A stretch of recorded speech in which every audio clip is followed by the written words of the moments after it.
Hello tout le monde, j'espère que vous allez bien. Aujourd'hui on se retrouve pour une nouvelle vidéo. Il sera une vidéo Jey Uso doit-il battre Roman Reigns à SummerSlam. Donc le match, quand je vous parle là, n'a pas encore été officialisé, mais je pense qu'il va être officialisé ce vendredi à SmackDown on FS1. N'oubliez pas, c'est sur FS1. Avant que la vidéo commence, n'hésitez pas à me suivre sur mon Instagram, mon Twitter sur l'écran et jusqu'à la suite de la vidéo. Donc j'ai fait une catégorie oui, une catégorie non. Pour la question de Jey Uso, doit-il battre Roman Reigns à SummerSlam? Donc on va commencer avec les avantages, pourquoi Jey Uso doit-il battre Roman Reigns à SummerSlam, et après on fera les inconvénients. Moi j'ai mis que Jey Uso en fait il devrait battre Roman Reigns à SummerSlam parce qu'en fait déjà ça ferait un renouveau énorme déjà concernant ce titre. Concernant SmackDown, ça fait des années SmackDown c'est le même champion, et les challengers, parce que là en fait imaginons Jey Uso les champions, c'est un champion qui pourra combattre à SmackDown, qui pourrait être là à tous les premiers live events, mais être là à toutes les premiers live events, enfin moi je m'en fous un peu quand maintenant ils soient pas là. Ça me dérangeait quand il y avait quand il y avait un titre mondial, mais là il y en a deux, donc je m'en fous.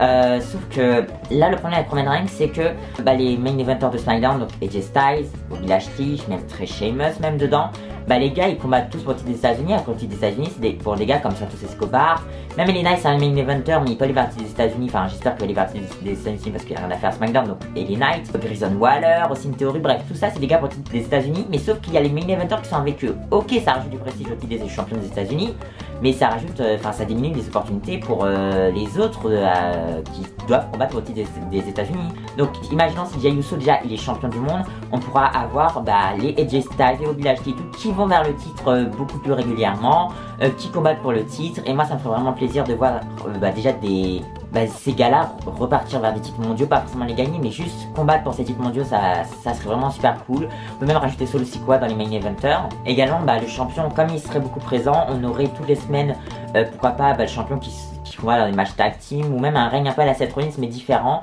Parce que je trouve que SmackDown, avec Roman Reigns, ok, c'est cool qu'il soit champion, mais il combat jamais à SmackDown. Pas forcément défense de titre, mais des tag team match et tout. Moi j'aime bien quand les champions du monde ils sont dans ce genre de combat. Après, je sais qu'il n'y a pas tout le monde qui aime quand les champions du monde ils combattent en weekly.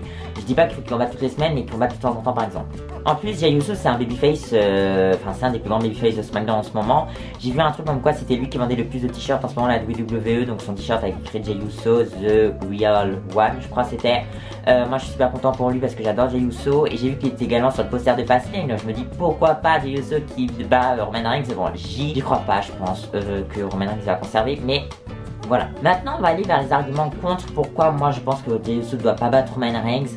Moi il n'y a pas 36 arguments de contre, parce que moi j'étais pour Drew McIntyre qui le bat, j'étais pour Sami Zayn, j'étais pour Cody Rhodes. Moi à chaque fois je suis pour les challengers, mais là en fait on est près de WrestleMania 40, enfin c'est dans longtemps quand même. Mais je veux dire, Roman Reigns il va pas faire Payback, il va pas faire Fastlane, il va peut-être faire Crown Jewel et Survivor Series, il va faire le Rumble, peut-être Chamber, et après c'est Mania. Je sais pas c'est qui il va défendre, mais il va défendre. Donc pourquoi pas Bobby Lashley, Sheamus et AJ Styles, c'est déjà pas mal. Sauf que en fait, pour moi à WrestleMania 40, il y a pas plus grosse affiche que Cody Rhodes contre Roman Reigns 2. Ok, il y a Roman Reigns, Seth Rollins sans les titres, il y a plein de matchs, mais je me dis Cody Rhodes il va finish sa story forcément avec le titre Undisputed WWE Universal Championship, parce que c'est lui où il y a le championnat de WWE que son père n'a jamais gagné. Donc pour moi c'est forcément ce titre, et je vois pas pourquoi Cody Rhodes devrait battre Jey Uso. Pourquoi pas Jey Uso qui perd avant WrestleMania, donc on est un champion plus dominant, un champion plus invincible, comme par exemple Bobby Lashley qui a fait son retour il y a pas longtemps. Avec son clan que les Street Profits, on met Bobby Lashley, on lui met le titre, et il est invaincu jusqu'à WrestleMania avec Cody qui le bat. Ça peut être cool Cody Rhodes, Bobby Lashley. Mais je veux dire, il y a l'histoire avec Roman Reigns qui est là. Roman Reigns il est imbattable lors de ses défenses de titre. Si c'est Cody qui le bat, il y a déjà tout, il y a l'histoire. Moi c'est vraiment ce que j'ai envie de voir en fait. Je me dis, ils font pas Cody Rhodes qui a perdu à WrestleMania cette année pour le faire patienter un an pour faire quoi? Parce que là il a rivalité avec Brock Lesnar, il a une rivalité avec Dominic Mysterio, après on sait même pas avec qui il va être en rivalité. Mais à quoi ça servirait qu'il n'ait pas pris le titre de Roman Reigns cette année pour le record des 1000 jours? Ok, c'est impressionnant, mais il va faire quoi sinon l'année prochaine à WrestleMania? Parce que pour moi je vois Gunther vers le titre en heavyweight.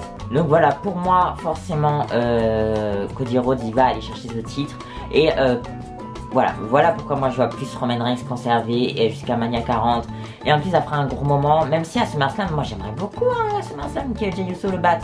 Mais voilà, on va voir si WWE nous réserve des surprises pour ce show, et si elle va nous surprendre sur la route de WrestleMania 40 comme elle l'a fait cette année avec avec des matchs un peu chelous, bah, mais qui étaient bons quand même. Par exemple, le Bianca Asuka, alors qu'on aurait pu avoir Bianca Charlotte, alors que c'était le plan en fait, Bianca Charlotte. Ils ont fait Bianca Asuka parce qu'il y avait la carte de WrestleMania qui avait fuité et tout ça, ils voulaient tout changer et tout. Voilà, on va voir s'ils vont nous surprendre cette année aussi. Du coup, voilà, c'est la fin de cette vidéo. J'espère que vous aura plu. N'hésitez pas à liker, commenter, partager, abonnez-vous. N'hésitez pas à me dire en commentaire selon vous si Jey Uso doit battre Roman Reigns à SummerSlam. Et donc, bah, moi, je vous dis bye, une prochaine vidéo. Bye!